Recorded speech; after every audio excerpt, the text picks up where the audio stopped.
이 49장 1절부터 7절 지난주에 두 번째 종의 노래다라고 말씀을 드렸죠. 종의 소명과 사명, 또 실망과 희망, 종의 방식, 이런 부분들을 한번 살펴봤습니다. 오늘 8절부터 13절은 그 종의 사역으로 이어집니다. 좀 요약하면은 여호와의 종을 통해서 이스라엘 백성들을 구속하신다는 것이죠. 그러면은 종은 이 일이 하나님께 좀 달려있음을 깨달으니까 하나님께 기도했을 거라고 생각해요. 그러면은 하나님께서는 은혜의 때에 구원의 날에 응답하시고 도우십니다. 그래서 세계 곳곳에 흩어져 있는 그런 하나님의 백성들을 구속하시죠. 그 광경을 보고 13절에 하늘과 땅과 산들이 기뻐 노래합니다. 여호와께서 그의 백성을 위로하고 고난당한 자를 긍휼히 여기시는 모습을 보면서 참 하나님의 일하심들 앞에 감격하는 이런 일들이 벌어지는 것이죠. 자, 그런데 두 가지 문제가 해결돼야 됩니다. 하나는 하나님이 과연 이스라엘 백성들을 구원하실 만한 원함, 그 사랑이 있는가? 시온의 질문을 통해서 그 문제를 제기하죠. 14절 보니까 시온이 예루살렘을 가리키죠. 여호와께서 나를 버리셨고 주께서 나를 잊으셨다. 하나님은 나를 구원할 마음이 별로 없으시다. 이렇게 이제 질문하는 것입니다. 이 문제를 좀 해결해야 됩니다. 그래서 하나님이 15절부터 23절까지 쭉 그 이야기를 이야기합니다. 그리고 두 번째 질문은 아무리 하나님께서 구원하고자 하는 원함과 의지가 있다 할지라도 능력이 있는가? 이 문제가 또 두 번째 질문입니다. 24절에 바빌론 포로들의 질문 같은데요.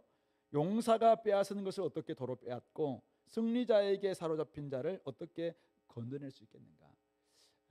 이미 우리가 포로되었고 이미 승리자한테 잡혀있는 노획물과 같은 존재인데 과연 그럴 수 있는 능력이 과연 되는가? 이런 문제가 해결된다는 것이죠. 아마 처참하게 무너진 현실 앞에서 답답한 사람들은 이렇게 하나님의 사랑에 대해서 또 의지에 대해서 질문하기도 하고 능력에 대해서 의문을 가질 수 있을 것 같습니다. 오늘날 우리 주의 백성들 또 주의 종들인 우리 교회가 결국은 온 세상의 구속이라는 하나님의 큰 그림, 예루살렘을 통한 이스라엘을 통한 온 세상의 구속, 아니면 교회를 통한 온 세상의 구속, 이게 이제 하나님의 큰 그림이잖아요. 그 그림 속에서 우리가 사역을 감당할 때 이런 질문들이 우리 앞에 생길 수 있다고 생각합니다. 이 문제가 해결돼야 된다고 생각합니다. 그런 점에서 오늘 우리가 이 말씀을 통해서 우리가 해야 될 사역은 과연 무엇인지, 종의 사역 어떤 내용을 우리가 담아야 될 것인가, 이 부분들을 좀 살펴보고, 그리고 아까 두 가지 질문, 하나님 과연 우리를 사랑하시는가, 또 사람들을 사랑하시는가 했더니 또 그리고 하나님은 여전히 하나님의 방식으로 구원할 수 있는 능력이 있는가, 이 부분들을 한번 살펴보면서 우리가 또 어떤 태도로 이 사역에 임해야 될지 이런 것도 한번 생각해 보겠습니다. 먼저 우리의 하나님의 종, 또 우리 교회의 사역 내용이랄까요? 사역에 대한 부분들 좀 인지하자라는 것이죠. 8절부터 13절입니다. 여호와의 종은 사명이 두 가지였다고 이야기했어요. 우리 6절이었죠. 그가 이르되 내가 나의 종이 되어 야곱의 지파들을 일으키고 이스라엘 중에 보존된 자를 돌아오게 할 것은 매우 쉬운 일이라. 하나님의 백성들을, 이스라엘을 바로 하나님께로 돌이키는 것, 이게 첫 번째 사명이라고 이야기했죠. 이것은 매우 쉬운 일이다. 아주 쉽다는 게 아니라 조금 더 다른 거, 이 두 번째 사명에 비해서 가벼운 일이다, 이렇게 이야기하고 있는 것이죠. 작은 일이다라고 이야기합니다. 두 번째 사명은 뭐냐면은 내가 또 너를 이방의 빛으로 삼아서 나의 구원을 베풀어서 땅 끝까지 이르게 하리라. 결국은 여호와의 종은 이스라엘을 하나님께 돌이키게 하고, 그리고 모든 땅 끝, 모든 이방들을 하나님께로 돌이키게 만드는 빛이 되어야 된다. 그게 바로 이스라엘이 가지고 있던 사명이자 오늘 교회가 우리가 받은 사명이라고 말할 수가 있을 것입니다. 자, 그런데 여호와의 종은 철저히 하나님의 사역을 대행하는 사람입니다. 하나님의 사역이 더욱 빛나도록 하나님이 빛입니다. 예수님이 빛이시죠. 그 빛이 더욱더 빛나도록 만들어주는 등대가 돼야 되고 또 산 위의 동네가 돼야 됩니다. 하나님 나라의 비밀이, 하나님 나라의 역사가 더욱더 드러날 수 있도록 우리는 환하게 비추는 그 역할들을 감당하는 것이지, 우리가 빛이다 뭐 그런 건 아닌 것이죠. 자, 그런데 때로는 말로 증언하고 때로는 삶으로 보여주면서 하나님이 어떤 분이신가, 우리의 구원자이시고 구속자이시고 그리고 온 세상의 온 세상을 이끄시는 전능자시다라는 부분들을 우리가 잘 드러내는 역할을 감당해야 됩니다. 그런데 하나님은 이스라엘을 부르시는데 이 49장부터 55장까지 우리가 하나의 주제가 있다고 이야기했어요. 고난받는 종을 통해서 이스라엘을 회복시키고 온 세상을 구속하신다. 이 고난받는 종이라는 이런 종의 뭐랄까 정체성, 이 부분들을 좀 다루고 있는데요. 우리가 7절에서 그 이야기를 좀 했어요. 그래서 하나님께서, 여호와께서 사람에게 멸시당하는 자, 백성에게 미움을 받는 자, 관원들에게 종이 된 자를 들어서 결국 종들로 하여금 나중에 왕들이 보고 일어서고 고관들이 경배하게 하는, 이스라엘의 거룩하신 이 신실하신 여호와, 그가 이를 택해서 이 일들을 감당하게 하시는 역할을 한다는 것이죠. 그런 점에서 여호와의 종은 나중에 52장 13절부터 53장 12절에 나와 있는 53장, 특별히 잘 알고 있는 고난받는 종과 연결되어 있습니다. 그러니까 결국 오늘 여기서 나와 있는 여호와의 종은 50장에 세 번째 여호와의 종의 노래가 나오는데, 여러분들이 아마 50장 4절부터가 이제 세 번째 종의 노래거든요. 근데 주 여호와께서 학자들의 혀를 내게 주사 공관자를 말로 어떻게 도와줄 줄 알게 하시고 아침마다 깨우치시되 나의 귀를 깨우치사 학자들 같이 알아듣게 하시는, 그러니까 이 여호와의 종에게 학자같이 잘 말도 잘하고 잘 들을 수 있는 이 귀와 입을 주셨어요. 그래서 이제 이 입과 귀로 하나님의 말씀을 잘 전하게 만드는 이런 사람이 여호와의 종이다라는 것을 알 수 있겠죠. 자, 그런데 6절 보세요. 6절.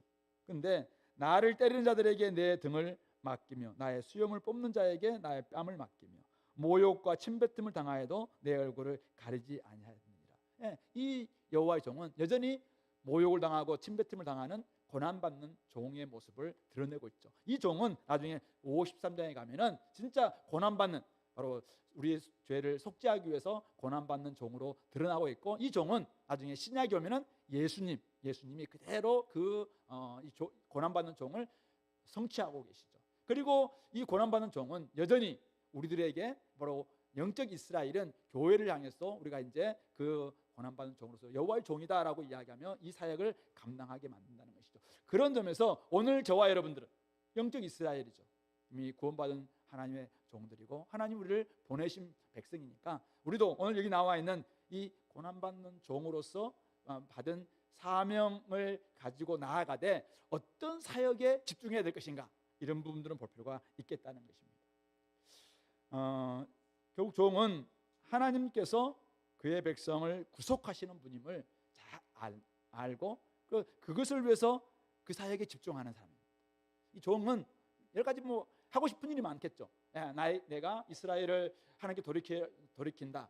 아니면은 이제 세상을 향해서 이방의 빛이 되어야 된다는 이 사명이 있는데, 사명을 감당하는데 막 하고 싶은 일이 너무 많은 거예요. 너무 많아. 관심사가 너무 많아서 이걸 통해서 어쨌든 이런 방식으로 내가 하면 되죠. 이렇게 할 수 있는데, 오늘 하나님께서 여호와께서 하시는 이 사역이 오늘 8절부터 12절에 좀 명확하게 드러나고 있습니다. 그 사역을 결국 여호와의 종은 그대로 받아서 때로는 기도하고, 때로는 전하고, 때로는 또 사람들에게 알리고, 이렇게 하면서 이것을 감당해야 되는 존재라는 것이죠. 그런 점에서 여호와께서 하시는 그 사역을 한번 살펴봅시다. 자, 49장 8절 말씀입니다.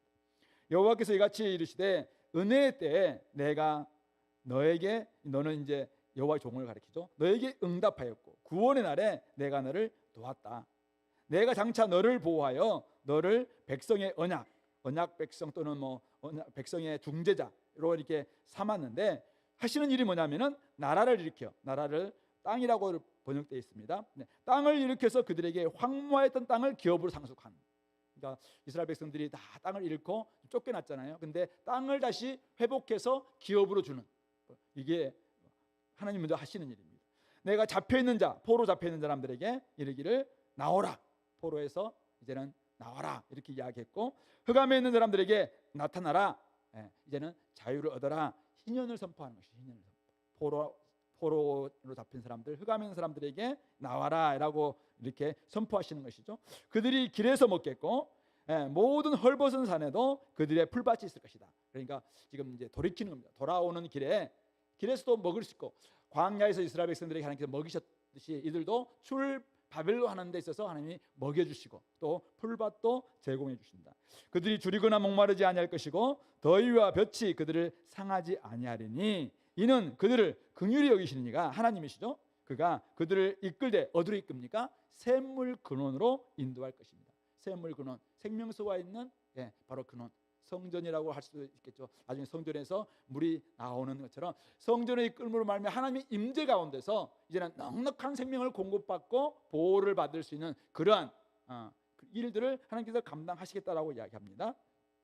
내가 나의 모든 산을 길로 삼고, 근데 그 길로 인도하는데 긴 여정 속에서 어떻게 인도할 것인가? 길을 닦아주시는 것입니다. 모든 산을 길로 삼고 나의 대로 하이웨이를 만들어서 이제는 길로 다 이렇게 하이웨이를 건설해서 그들이 돌아오게 만들어준다는 것입니다. 왜 이렇게 합니까? 어떤 사람은 먼 곳에서, 너무 멀리서 오는 사람도 있어요. 어떤 사람은 북쪽과 서쪽에서, 어떤 사람은 시님 땅에서. 시님 땅은 저 애굽 남동부에 있는 아스완이다라고 이야기하는데, 어쨌든 이집트 저 남쪽에 있는 그곳에서부터 좀 쫓겨가 있는 이스라엘 백성들, 하나님의 백성들을 돌아오게 만들어 주시는, 이게 하나님께서 하시는 일이라는 것입니다. 무엇입니까?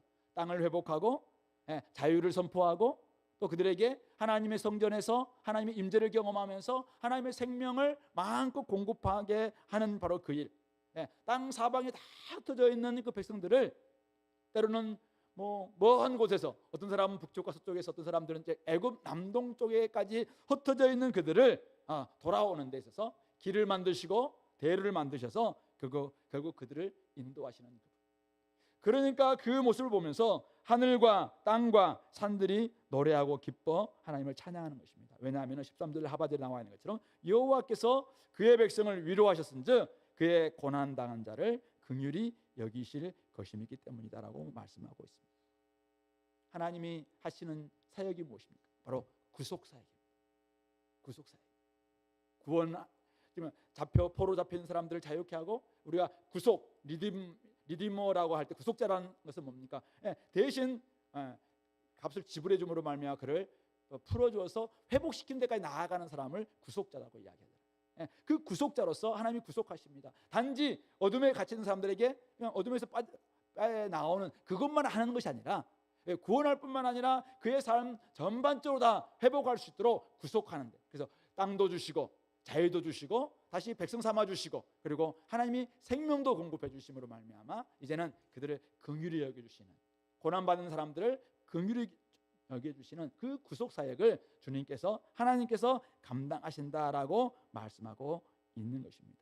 그런 점에서 우리 여호와의 종이 해야 될 일은 무엇입니까? 오늘 8절 말씀, 여호와의 종이 어떻게 합니까? 여호와께서 이같이 이르시되 은혜의 때에 내가 내게 응답하였고 구원의 날에 내가 너를 도왔도다. 이 여호와의 종은 무엇을 위해서 기도했을까요? 하나님께서 구속하시는 저 백성들을 하나님 저를 통해서 구속할 수 있도록 도와달라고 기도했겠죠. 하나님, 저들이 지금 가난한 영혼이 되어서 또 포로 가운데 있어서 흑암 가운데 살고 있는데 저들을 하나님께서 도와달라고 간절히 기도했겠죠. 그때 하나님께서 은혜의 때에 응답하였고 구원의 날에 내가 너를 도왔도다, 그렇게 말씀하고 있습니다. 하나님의 종인 이스라엘, 오늘 이 고난받은 종이 하는 역할은 무엇입니까? 하나님의 구원의 날, 은혜의 때를 소망하면서 계속 간구하고 어떻게든지 하나님의 이 구속 사역이 이루어질 수 있도록 같이 좀 대행하는 이런 역할들을 감당했다라는 것을 알 수 있는 것입니다.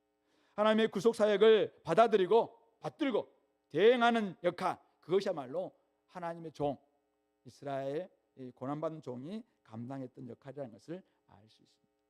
그런 점에서 오늘 우리 공동체도 하나님의 백성으로서, 하나님 일꾼으로서 하나님과 함께 사역하는 동역자로서 하나님의 큰 그림 속에서 우리의 사역을 깨닫고 이 사역을 위해서 우리는 간구하고 이 사역을 위해서 우리의 시간과 마음과 은사를 드릴 수 있어야 된다라는 것을 그럴 때 하나님께서는 은혜 때에 응답하시고 구원의 날에 도우실 것입니다. 이 구절, 은혜 때에 응답하고 구원의 날에 도우신다. 이것은 나중에 바울 사도가 인용하죠. 우리 고린도후서 6장 말씀 잠깐 볼까요? 고린도후서 6장 1절 2절인데요.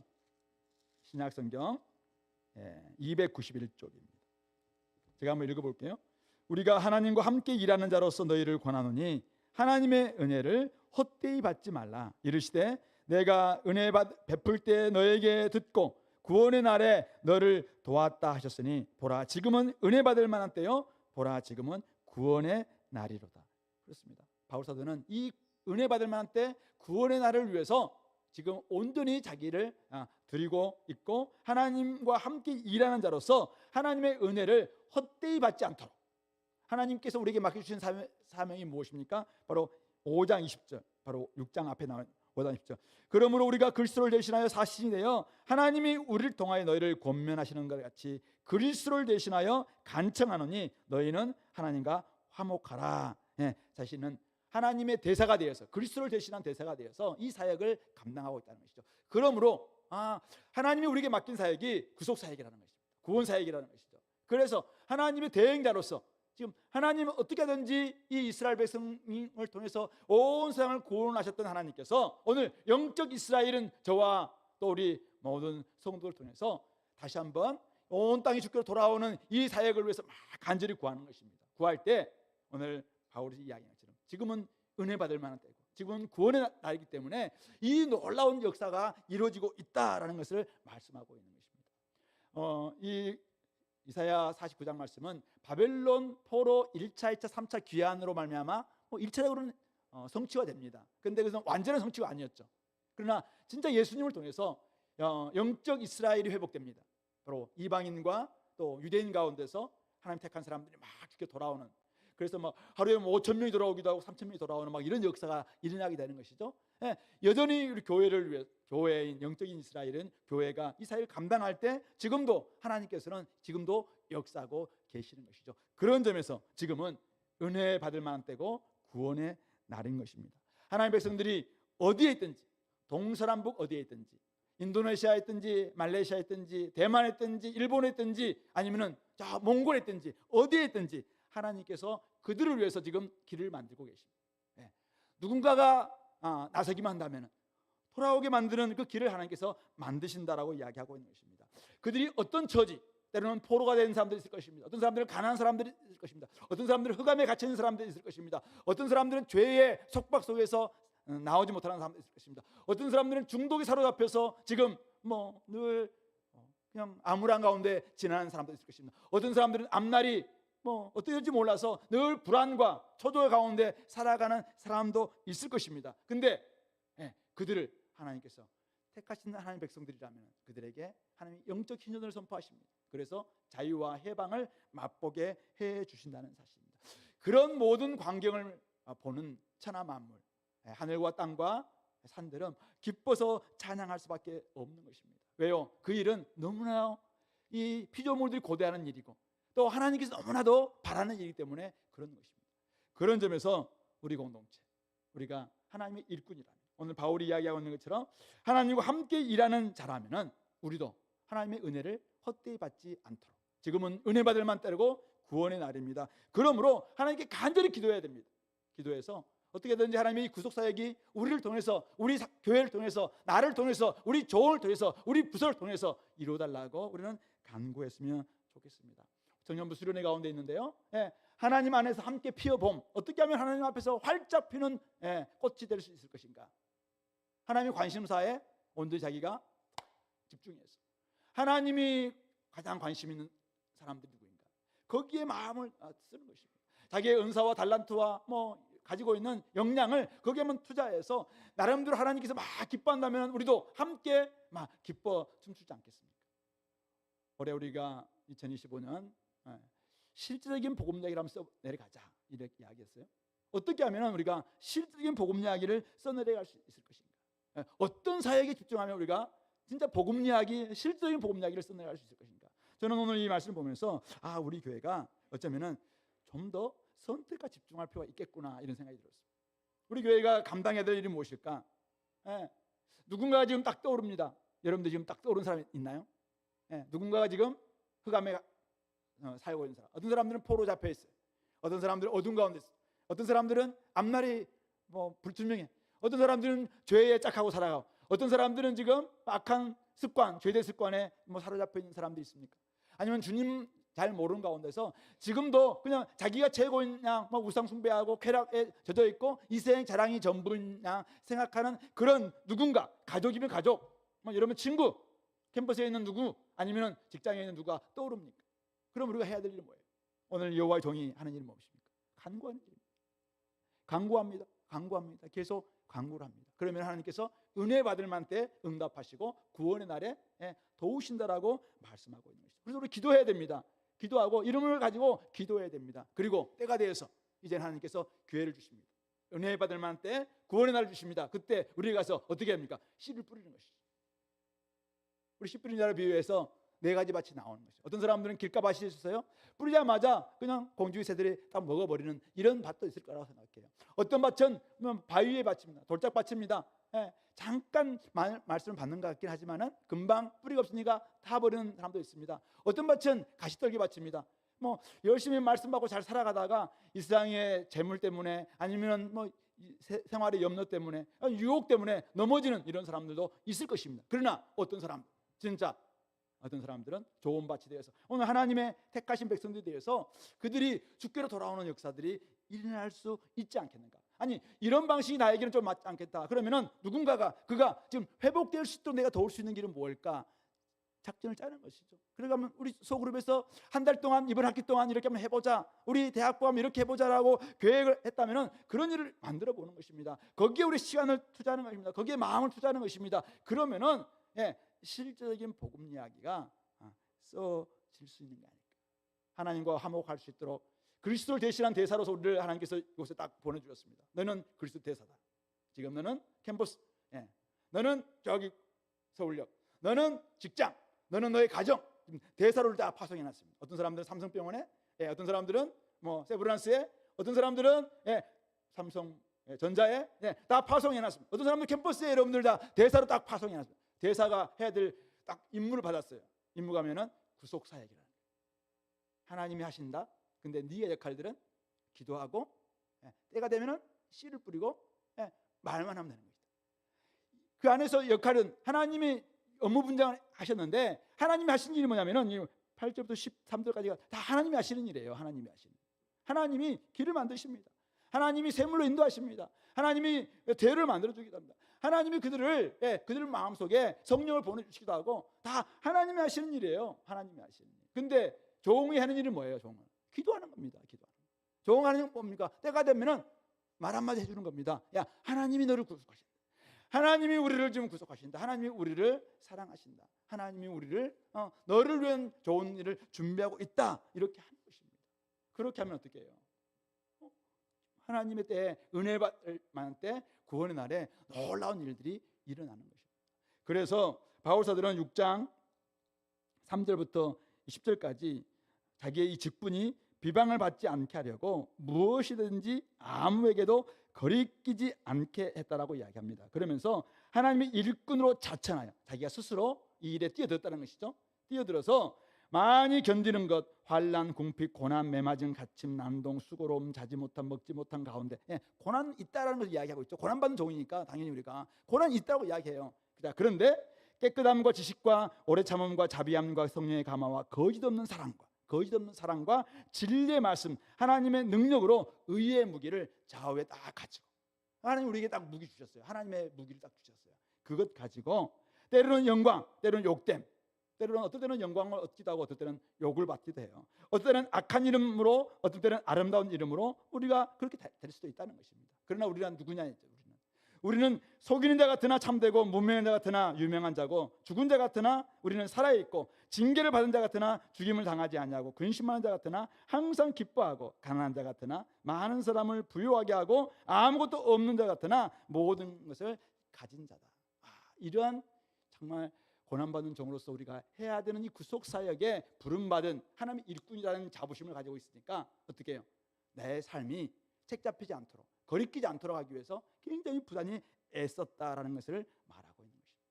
성도 여러분, 우리 교회가 2025년은 해야 될 사역 내용이 무엇입니까? 구속 사역, 구원 사역입니다.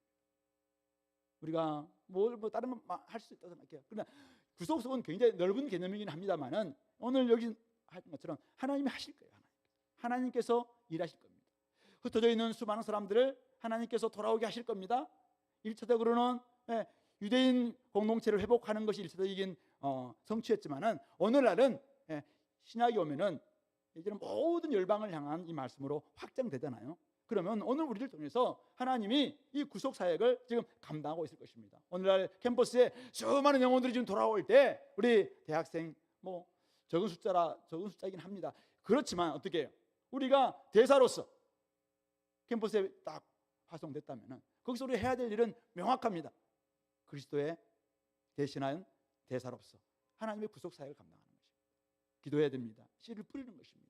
말로 증언하는 것입니다. 삶으로 보여주는 겁니다. 그래서 하나님이 너를 구속하시려 원하십니다. 하나님은 우리를 죄에서 구원할 뿐만 아니라 우리에게 영적인 희년을 선포하고 참된 자유를 주고 해방을 주고 이 땅에서 하나님의 샘물 근원으로 인도하시는 말미암아 생명을 주시되 풍성하게 주시는 그 샘물을 우리에게 공급해 주신다. 하나님의 임재 가운데 들어감으로 말미암아 우리가 이전에는 하나님을 만나지 못했기 때문에 영원한 절망과 죽음밖에 없었지만 이제는 우리에게 영원한 생명이 있지 않느냐. 이것을 우리가 말하고 들려주고 가르쳐주고 또는 그려주고 좋아요. 때로는 먹여주기도 하고 다양한 방식으로 이 일들을 감당하는 것. 이것이 우리 공동체가 감당해야 될 사역의 내용이라는 것입니다.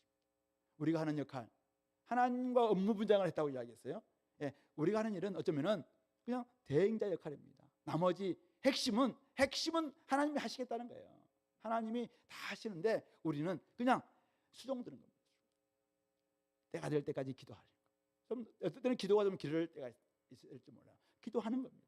때가 될 때는 씨를 뿌리고, 때가 돼서 좀 말로 하고, 때가 될 때 조금 이렇게 도와주고, 사랑을 좀 베풀고, 이런 일들 감당하는 것입니다. 바울사도처럼 때로는 매맞고, 때로는 수모당하고, 때로는 모욕을 당하기도 하고 여러 가지 어려움이 있었지만은 그런 가운데서 한 사람이 죽게 돌아오고 하나님이 택한 백성들이 죽기로 돌아와서 회복되고 구속되고 참된 자유와 해방을 맛본다면 그것보다 보람 있는 일이 어디 있겠습니까? 하나님이 오늘 우리를 이 사역에 함께 일하는 자로 부르셨다는 사실을 기억하시기 바랍니다. 그런 점에서 우리 공동체가 이 일에 함께 나설 수 있게 되기를 간절히 소망합니다. 두 가지 문제가 해결되어야 된다고 이야기했어요. 다시 한번 우리 이제 이 사야로 돌아간다면은 첫 번째 문제 해결은 뭐냐면은 과연 하나님이 사랑하는가? 구속 사역을 감당할 때 생기는 질문인데요. 오늘 예루살렘은 이렇게 질문합니다. 하나님이 우리를 버리고 하나님이 우리를 잊어버리신 거 아니냐? 나를 잊으셨다 이렇게 질문하는 것입니다. 왜 그래요?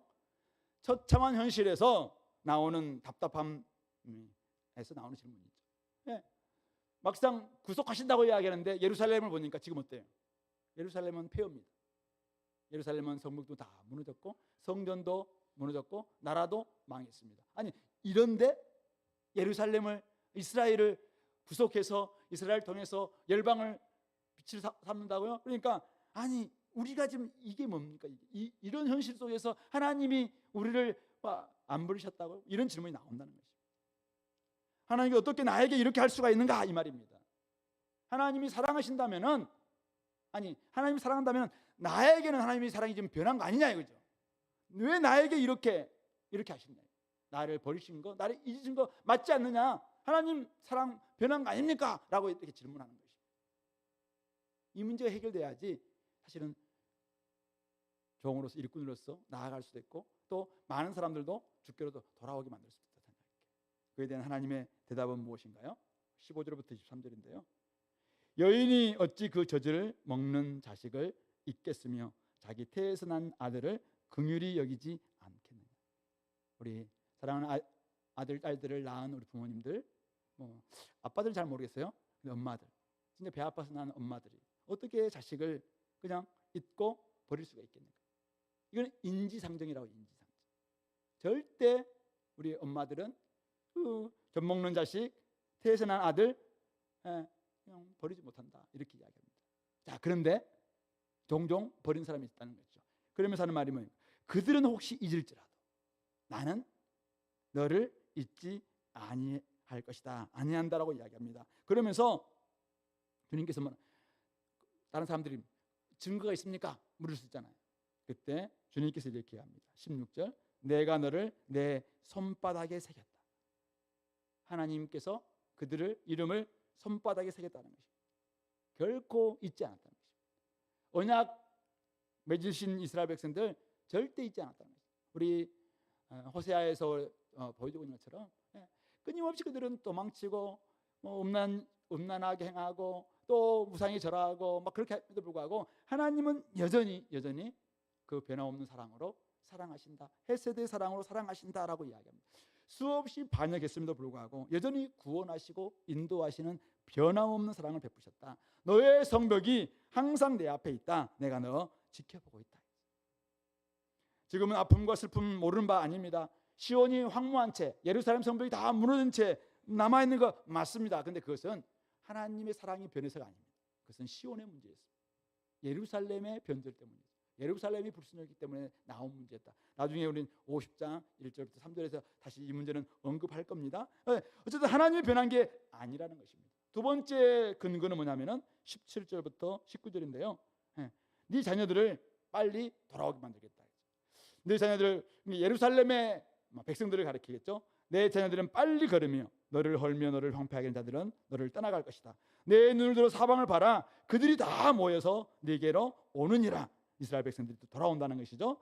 나의 삶으로 맹세하노니 네가 반드시 그 모든 무리를, 돌아온 백성들이 가리키겠죠, 장식처럼 몸에 차며 그것을 띠기를 신부처럼 할 것이다. 신부가 결혼식에 했던 그 장식을 계속 이렇게 가지고 있는 것처럼 이 자녀들을 이제 결코 너희들이 이제 놓치지 않을 것이다 이야기합니다. 그러면서 19절, 내 황폐하고 적막한 곳들과 파멸을 당했던 땅이 이제는 주민이 많아서 좁게 될 것이다. 너를 삼켰던 자들은 다 떠나고 이제는 돌아온 백성들로 말미암아 정말 번성하는, 그래서 꽉 찬 그런 예루살렘으로 회복될 것이다. 그렇게 말씀하고 있습니다. 이게 두 번째 증거입니다. 세 번째 증거는, 그런데 자식을 잃었을 때, 이제 예루살렘 멸망했을 때 말이죠, 얻었던 자식이 후일에 이렇게 말할 거라는 거예요. 이곳이 내게 너무 좁으니까 좀 넓혀서 내가 좀 거주 좀 제대로 하게 해달라. 우리 이곳이 너무 좁습니다. 그 정도로 사람이 많아졌다는 것이죠. 이때 예루살렘이 스스로 이런 생각을 합니다. 아니, 누가 나를 위해서 이들을 낳았냐? 나는 자녀를 잃었고 외로워졌고 사로잡혀서 유리하였거늘 이들은 누가 양육해서 이렇게 많아졌냐? 나는 홀로 남아 있었는데 도대체 이들은 어디서 생겨나서 이렇게 수많은 사람들이 많았을까? 이렇게 속으로 스스로 막 이렇게 자문하게 되는 그런 때가 온다는 것이죠. 그럴 때 하나님의 대답이 무엇입니까? 22절 23절입니다. 누가 이렇게 했는가? 이 일은 이스라엘이 한 게 아니라는 거예요. 여호와께서 내가 문나라를 향해서 민족들을 향해서 나의 깃발을 딱 세울 때 그들이 옛날에 아수르에게 바벨론에게 하나님께서 깃발을 들 때는 어떻게 했습니까? 그들이 와서 이스라엘을 멸망시켰고 남유다를 멸망시켰습니다. 근데 이제는 하나님 기치를 딱 드니까 그들이 기치 아래서 이제는 그들이 네 아들들을 품에 안고 네 딸들을 어깨에 메고 올 것이라고 이야기합니다. 이제는 열방이 그들을 돌아오게 만들어준다는 것이죠. 그러면서 이방 왕들이 네 양부가 되고 양아버지가 되고 왕비들은 네 유모가 될 것이다. 그래서 그들이 도리어 이런 너희가 시온이 예루살렘 막 존경스러우니까 이제는 그들이 얼굴을 땅에 대고 네게 절하고 네 발에 티끌을 핥을 것이다. 그때 너는 나를 여호와인 줄 알게 될 것이다. 그러므로 나를 바라는 자는 결코 수치를 당하지 아니하리라 라는 것을 이야기하고 있습니다. 전체적인 우리 14절부터 23절까지 맥락이 뭐예요? 하나님의 사랑은 변하지 않았다는 것입니다. 하나님의 사랑은 결코 이스라엘을 버리지 않았다는 것입니다. 사랑은 하나님께서 어려움과 아픔을 줄 때가 있습니다. 그렇지만 그것은 성결한 백성, 거룩한 백성으로 만들어가는 과정이지 버렸다는, 잊었다는 증거가 아니라는 것입니다. 고난의 풀무불을 지나게 하시기도 하지만은 그때도 여전히 하나님은 사랑하시는 것입니다. 하나님은 그들을 용서하시고 구속하여 온전한 회복으로 이끌어가는 이 과정을 주도하고 계시다는 것이죠. 그러므로 하나님의 사랑에 근거한 열심이 이 모든 것을 가능케 할 것이고, 그러므로 이런 과정을 통해서 너는 진짜 여호와 하나님께서 우리의 하나님이시구나라는 것을 인정하게 되고 진짜 찬양하고 고백하게 될 것이라고 말씀하고 있는 것입니다. 성도 여러분, 주님의 사랑을 좀 의심하고 있는 분이 계십니까? 삶에 어려움이 있어서, 나에게 찾아온 아픔과 슬픔이 있어서, 여러 가지 힘든 상황 때문에 하나님은 나를 버린 게 아니에요. 내가 하나님 앞에 일하고 싶어도 하나님이 나를 사랑하지 않는데 어떻게 나를 쓰시겠는가, 이런 혹시 의구심을 가지고 있는 사람이 있습니까? 하나님은 우리를 그냥 아직 온전하지 않는 모습으로 제대로 쓰시지 않는 것 같습니다. 엉망진창으로 살아가는 아들을 그냥 방치하는 거, 이게 사랑 아닙니다. 도리어 때로는 징계하고 때로는 고난의 불문을 통해서라도 온전히 온전한 사람으로 만들어서 그를 사용하시는 것이죠. 그게 사랑하는 부모가 사랑하는 하나님께서 하시는 방식인 것입니다. 고난의 불문불로 정련된 시온을 한번 생각해 보시기 바랍니다. 나중에 그가 이제는 단련되었습니다. 이제는 고난을 다 겪고 회복되었습니다. 그러니까 어떻게 해요? 수많은 왕들이 시온을 향해서 자녀들을 이끌고 돌아오면서 많은 영광을 가지고 돌아오면서 이제는 그 앞에 절하는, 이전에는 도저히 볼 수 없었던, 이제는 도리어 그들을 막 압제했던 그들이 아니었습니까? 근데 이제는 도리어 품위도 살아났고 그들 속에서 영광도 있고 빛남도 있고, 그러니까 저들 가운데 하나님이 계시다, 거기에 복이 있다, 저기에 복의 근원이다 생각하는 것들, 그들 앞에 무릎 꿇는 절하는 이런 모습들로 회복되는 것이죠. 비로소 이스라엘이, 이 예루살렘이 이방의 빛이 되는 그 순간이 되고 있다는 것입니다. 하나님은 결코 하나님의 백성을 버리거나 미워하지 않습니다. 지금은 적막하고 지금은 황폐할 수 있습니다. 그러나 우리가 하나님의 여정, 하나님이 하시는 그 섭리 다 이해를 못하죠. 그래서 왜 나한테 이런 일이 있을까? 왜 나한테 이런 슬픔이 있을까? 아픔이 있을까? 때로는 하나님의 사랑에 대해서 의심하고 하지만은 결국 먼저 데려가셨다고 해서 사실은 그분이 불쌍한 것도 아니고, 그분이 어떻게 지금 우리보다도 복이 없는 것도 아니에요. 하나님 앞에 먼저 가신 것이기 때문에 사실은 어쩌면은 우리의 삶 가운데서 우리가 어쩌면 회복돼야 될 부분이 있었다라는 것으로 생각할 수 있는 것이죠. 그렇다면은 결국 우리가 회복돼 하나님의 복으로, 하나님의 자녀들로, 하나님의 수많은 이제는 백성들로 가득 찰 미래, 그것을 꿈꾸게 하시려고 우리에게 지금 이런 여정들을 지금 겪게 하고 있을 수도 있다는 것입니다. 요한계시록 보면은 수많은 환난 가운데서 나온 백성들이 흰 옷을 입고 다 하나님을 찬양하는, 보좌 앉으시니와 죽임당하신 어린 양께 찬양과 경배를 돌리는 이런 모습 보지 않습니까? 그들이 어디서 왔습니까? 모든 백성과 방언과 나라와 족속 가운데 있었던 사람들이 다 돌아옵니다. 누구 위해서 이런 일이 가능했습니까? 바로 증인들에 의해서, 두 증인에 의해서, 교회 고난받는 종이라는 종들을 통해서, 어쩌면 회복된 종들을 통해서 이렇게 수많은 주님의 백성들이 주께로 돌아와서 하나님을 찬양하는 모습들을 우리는 보게 되는 것입니다. 오늘 우리 공동체가 이곳에 있는 이유도 누군가 고난받는 종으로서 이 땅에 오셨던 언더우드와 아펜젤러와 같은 분들, 또 수많은 우리 선배들, 이런 사람들이 있었기 때문에 오늘 우리는 이곳에 와서 하나님을 찬양하는 모습을 보이지 않습니까? 제가 옛날에 93년도인가 동아시아 우리 간사님들 함께 모이는 그 캠프에 가서 말레이시아 캐메론 하일랜드라는 곳에서 모였었는데 찬양하는데, 동아시아 쪽에서 영어 잘 못하고 그러지만 함께 모여서 막 찬양하는데 동일한 하나님을 찬양하는 모습 보면서 막 진짜 감동. 그들은 막 이 악보도 없는데 불구하고 찬양을 너무 잘하는 인도네시아 친구들, 말레이시아 친구들 찬양하는데 너무 아름답더라고. 그러다가 제가 한번 이야기했잖아요. 예루살렘에 한번 방문했었는데, 이스라엘 방문했는데 거기에 수많은 종족에서 온 사람들이 함께 바울의 그 고난받았던 가이사라 그 극장 또 곳곳에 갔는데, 가는 곳곳마다 막 찬양이 울려 퍼지는, 같이 찬양하는 거예요. 찬양. 근데 얼굴도 다르고 머리 색깔도 다르고 언어도 다 다르고 막 그런데 같이 막 찬양하는 이런 모습 보면서 이런 모습들 나중에 천국에 가서 우리가 함께 모여서 모든 족속과 백성과 방언과 나라 가운데 함께 모인 사람들이 이렇게 찬양하는 모습이 막 상상이 되니까 너무 감격스러운 거예요. 자, 근데 이 일을 누가 했냐? 누가? 고난 받는 가운데서 조선 땅에 온 사람들, 고난받는 가운데서 캠퍼스에 복음 전했던 사람들, 고난받는 가운데서 저기 러시아 또 뭐 스코틀랜드 꼭 갔던 수많은 사람들, 순교 당하기도 했었어요 때로는. 그렇지만 그들을 통해서 이런 일들이 일어난 게 아니에요. 하나님의 사랑은 변하지 않습니다. 사실 인간이 죄로 말미암아 변했지 하나님이 변한 게 아닙니다. 죽음과 아픔과 슬픔 찾아온 것은 인간의 죄 때문입니다. 근데 여전히 그런 죽음과 슬픔과 아픔이 찾아온 이 세상을 하나님은 여전히 사랑하신다고 합니다. 하나님이 세상을 이처럼 사랑하사 독생자를 주셨으니, 이 세상에 하나님은 독생자 예수님을 보내주신 것입니다. 길과 진리와 생명 되신 예수님을 통해서 지금도 하나님은 이 세상을 사랑하시고 또 구속하기를 원하신다는 사실이죠. 그런 점에서 저와 여러분들이 나중에 새하늘과 새 땅에서 그 아래서 부르게 될 그 찬양을 좀 생각하면서 너무 하나님의 사랑을 의심하지 마시고 끝까지 이 길로 걸어가는 우리 공동체가 됐으면 좋겠고, 누군가 혹시 의심하는 사람이 있다면 하나님의 변함없는 사랑에 한번 기대해 보라고, 그러면 결코 수치를 당하지 않을 것이라고 우리가 한번 말해줄 수 있었으면 좋겠습니다. 마지막 두 번째 질문은 바로 하나님의 능력에 대한 부분이었어요. 바벨론 같은 강한 용사의 손에서 과연 빼낼 수가 있는가? 누가 승리자의 전리품 같은 포로들을 되찾을 수가 있는가라는 질문입니다.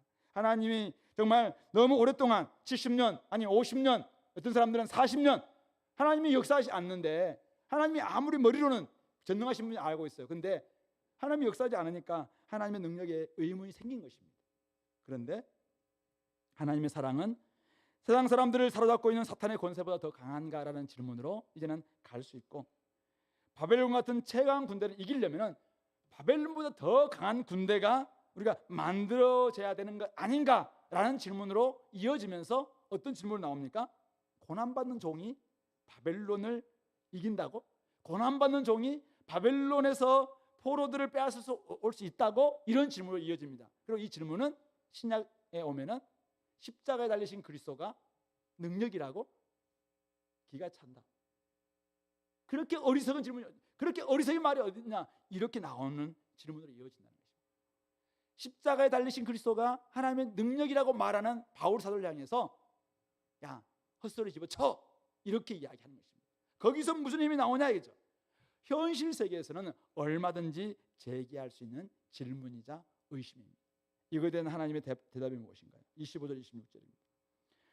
여호와가 이같이 말하노라, 용사의 포로도 빼앗을 것이고 두려운 자의 빼앗은 것도 건져낼 것인데, 이는 내가 너를 대적하는 자를 대적하고 네 자녀를 내가 구원할 것이다. 내가 할 것이라고 이야기합니다. 그러면서 내가 너를 억압하는 자들에게 자기의 살을 먹게 하고 새술의 취함같이 자기의 피에 취하게 하리니, 이들이 얼마나 잔인하고 무자비했던지, 그냥 예루살렘을 포위해서 사마리아 성을 포위할 때 그냥 물 한 방울 주지 않는 거예요. 음식 하나 주지 않아요. 그러니까 나중에 어떻게 됩니까? 그 가뭄이 심하고 너무 궁핍함이 심하니까 자기 자식들을 먹는 이런 일이 벌어졌거든요. 이대로 갚아주겠다는 것입니다. 그들의 죄가 이제는 죄로 말미암아 그 잔인한 그 무자비함 때문에 이제는 자기의 살을 먹고 자기의 피를 마시는 죄값을 치르게 하겠다는 거예요. 이것을 지금 하나님께 하시겠다. 이걸 통해서 모든 육체가 나 여호와가 네 구원자, 너 구속자, 야곱의 전능자인 줄을 알게 될 것이다 라는 것을 명확히 말씀하고 있습니다. 하나님께서는 더 강한 자로 그들을 무찌르는 게 아닙니다. 그들의 죄악이 스스로 망하게 합니다. 자멸하는 일이 벌어지게 만드는 것입니다. 더 예리한 칼을 만들어서 예리한 자들을 이기고 더 강한 군대를 만들어서 더 강한 군대를 이기는 것, 이것은 세상 방식입니다. 세상 방식이죠. 그러나 인자는 고난받는 종의 길을 가셨고 죽임당하신 어린 양이 되셨습니다. 하나님 방식은 끊임없이 하나님께서 하시겠다네요. 그런데 그 방식은 세상 방식과 달라요. 복음은 모든 믿는 자들에게 구원을 주신 하나님의 능력입니다. 이 복음이 무엇이에요? 십자가의 도죠. 십자가에 달리신 그리스도는 하나님의 능력입니다. 하나님의 지혜입니다. 그것이 하나님의 승리를 가져오는 방식이라는 거예요. 우리가 PBS 하고 있습니다만 여리고성, 이스라엘이 강했기 때문에 여리고를 이겼나요? 아닙니다. 하나님께 순종하니까 하나님께서 이기게 하신 것이죠. 아이성 어떻게 1차 전투에서 실패했죠? 이들이 숫자가 너무 적게 갔기 때문에, 아니면 이들이 무기가 뭐기 때문에, 물론 그럴 수도 있다고 생각해요. 근데 하나님께서 함께 하지 않으면 100점 100패예요. 근데 하나님이 함께 하신다면 된다는 것을 아는 것이죠. 하나님의 능력을 믿고 맡기는 것, 이게 바로 믿음이라는 것입니다. 하나님의 능력은 충분히 구원할 수 있는 능력이다라는 것을 지금 말하고 있는 것이죠. 그래서 바울 사도가 이야기합니다. 바울은 처음에 그 교회, 고린도 교회에 들어온 뭐 자칭 이제 큰 자라고 하는 자들이 막 자기를 막 자기의 이력, 경력, 스펙 막 자랑합니다. 그러니까 바울도 나도 내 한번 경력, 이력, 스펙 자랑해 볼까 딱 하다가 어떻게 합니까? 나중에 사건을 갖추면서 자기 약함을 계속 이야기합니다. 그러면서 바울은 자기가 병 낫기를 위해서 가시가 있었어요. 가시를 위해서 정말 이것만 좀 해결해 주면 제가 조금 더 강한 힘으로 일할 수 있겠습니다라고 하나님께 기도합니다. 그때 하나님 뭐랍니까? 내 은혜가 너에게 족하다. 내 능력은 너의 약한 데서 드러난다라는 걸 이야기합니다. 그러면서 바울이 고백하는 게 12장 10절에 나와 있는데요. 그러므로 나는 그리스도를 위하여 병약함과 모욕과 공핍과 박해와 곤란을 겪는 것을 기뻐합니다. 왜냐하면 내가 약할 그때 오히려 내가 강하기 때문입니다 라고 고백합니다. 우리의 약할 때, 우리가 세상 방식을 내려놓을 때, 우리가 세상의 방식을 내려놓고 하나님의 능력을 힘입을 때, 그때 하나님께서 일하시는구나 라는 것을 알게 된다는 것입니다. 구원은 우리가 하는 게 아닙니다. 하나님의 능력이 하시는 것입니다. 그러므로 오늘 이 말씀, 하나님의 능력 신뢰하라는 것입니다. 기드온이 300용사 가지고 이긴 것, 무기가 강해서 이긴 게 아닙니다. 하나님의 강함을 의지하고 나아갔기 때문에 이겼던 것입니다. 절기 문화가 들어오지 않았던 이스라엘 백성들이 블레셋은 다 절기 문화를 가지고 있었던 시대 때 어떻게 이겼습니까? 그냥 방망이 들고 도끼 들고 막 나무 들고 나가는데 어떻게 이기냐? 어떻게 해요? 하나님께 다 이기게 만드는 거예요. 사사기 때 어떻게 여호수아 시대 때 어떻게 이겼습니까? 이긴 장면에 대해서 길게 이야기하고 있지 않습니다. 그냥 이들은 막 캠페인만 다니고 있어요. 남부 지역, 북부 지역 막 다닙니다. 근데 얘기하시면 하나님께서 막 홍수, 하나님이 우리 우레 이런 방식으로 이기는 것입니다. 그런 점에서 우리 그리스도인들이 세상 방식처럼 숫자 자랑하고 힘 자랑하고 이것은 뭐 그렇게 해봐라. 근데 그러면 하나님이 역사하지 않는 거죠. 그런 점에서 하나님의 능력이 이긴다는 것을 믿고 맡기라는 것입니다. 이게 우리 하나님의 구속 사역을 할 때 아주 중요한 두 가지 태도라고 이야기합니다. 오늘 우리가 말씀을 이제 정리하겠습니다. 우리는 하나님께서 구속하시는 이 사역 감당하기 위해서 여기에 집중해야 됩니다. 선택과 집중 명확히 해야 됩니다. 두 가지가 딱 있어야 됩니다. 하나는 뭡니까? 하나님이 사람들을 구원하기를 원하십니다. 원함이 있습니다. 여전히 사랑하십니다. 포기하지 않았습니다. 인간이 문제였지 하나님은 여전히 사랑하십니다. 그리고 하나님은 구원할 수 있는 능력도 가지고 있습니다. 하나님의 능력을 의지하십시오. 하나님의 복음 메시지, 이게 능력입니다. 이걸 의지한다면 여기서 일할 수가 있는 것입니다. 구원할 의지도 있고 구원할 능력도 충분히 가지고 있는 하나님께서 세상을 구속하시기를 원합니다. 누구를 통해서? 우리를 통해서. 이게 바로 오늘 49장의 메시지입니다. 그런 점에서 오늘 우리가 어떻게 나아가면 좋겠습니까? 이 땅 가운데서 열심히 우리가 다양한 걸 하려고 하기보다는 하나님의 구속 사역에 포커스를 딱 맞추고 어떻게 하든지 내가 이 사역을 위해서 집중하자 좀 하고, 그리고 구원할 의지도 있고 구원할 능력도 있는 하나님께서 이 일에 관심이 있으니까 이런 모습들을 우리가 실증해 보이는 거예요. 그러면서 실적인 복음 이야기를 써가는 우리 공동체가 될 수 있으면 좋겠습니다. 기도하겠습니다. 오늘 말씀을 좀 생각하면서 하나님 아버지, 우리가 이 말씀대로 우리가 한번 순종함으로 하나님께서 하시는 이 구속에 우리가 심부름꾼이 되게 도와주고 대행자가 되게 도와주시고 또 사신이 되어서 대사가 되어서 잘 감당할 수 있도록 하나님 여전히 사랑하시고 능력이 있다는 사실을 깨닫고 오늘도 우리가 하나님의 능력인 복음 가지고 이 일들을 감당해 달라고 같이 한번 기도하겠습니다.